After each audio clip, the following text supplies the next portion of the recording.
Thank you. Thank you, Senators, for the invitation to speak today and the commitment you've been showing in reviewing employment equity in Canada. Pride at Work Canada is a national nonprofit organization focused on creating a Canada where every individual can achieve their full potential at work regardless of gender expression, gender identity, and sexual orientation.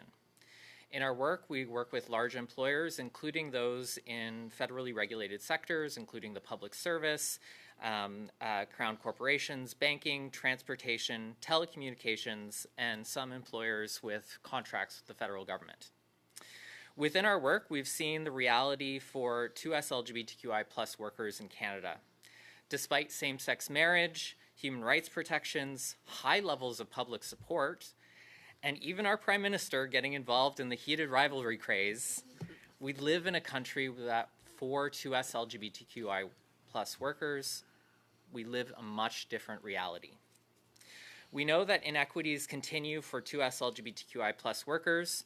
About 30% of 2S LGBTQI+ people reported experiencing discrimination or harassment on the job in the past year, compared to 8% of non-2S LGBTQI+ respondents. A workplace where nearly 1/3 of any equity-deserving group receiving discrimination is one where it's not a marginal issue, it is a systemic failure with economic costs. There is also a financial hierarchy that we see from statistics in Canada when it comes to earnings, where heterosexual men make the most, followed by gay men, lesbian women, bisexual, and trans communities. Though these impacts are particularly felt for 2S LGBTQI+ Canadians, they have an economic impact for all Canadians. When the modernization of the Employment Equity Act was being discussed in Ottawa, we became quite excited at Pride at Work Canada, as although this would not be a panacea to address all the experiences of 2S LGBTQI+ workers and job seekers, it would set an important precedent for the inclusion of 2S LGBTQI+ workers in the public service and federally regulated sectors. When Pride at Work Canada saw a lack of action, we started to have more conversations with parliamentarians to move this forward. To echo our friends at the Enchanté Network, we saw broad agreement across representatives of all parties who see this as an economic good for Canada. Jurisdictions that fully include 2S LGBTQI+ people are more competitive, innovative, and easier to do business in. Conversely, we are seeing countries and U.S. states that pursue exclusionary policies experience negative impacts on economic growth and security. Modernization of the Employment Equity Act may not address every employment inequity that 2S LGBTQI+ Canadians experience. However, it would be a historically needed update to address past omissions and serve as a model for employers across society that 2S LGBTQI+ people are part of our community and must be honored. The absence of explicit inclusion in federal law has real consequences.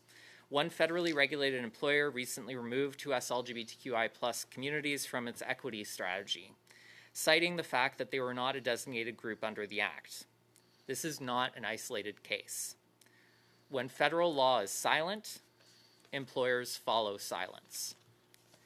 We are aware that the Employment Equity Act has been far from perfect.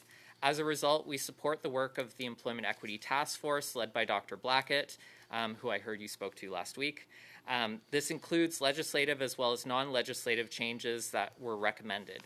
In particular, we look for this act to include Black and 2S LGBTQI+ communities, to do so in an intersectional way that does not leave out those at the intersections, and one that provides greater transparency as to the actual inclusion of all equity-deserving communities.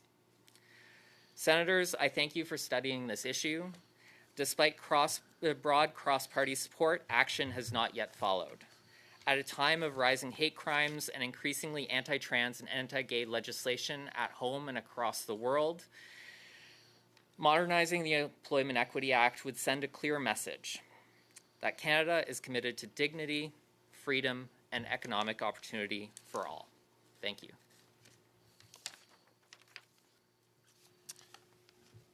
Thanks, Jade. Madam Chair, honorable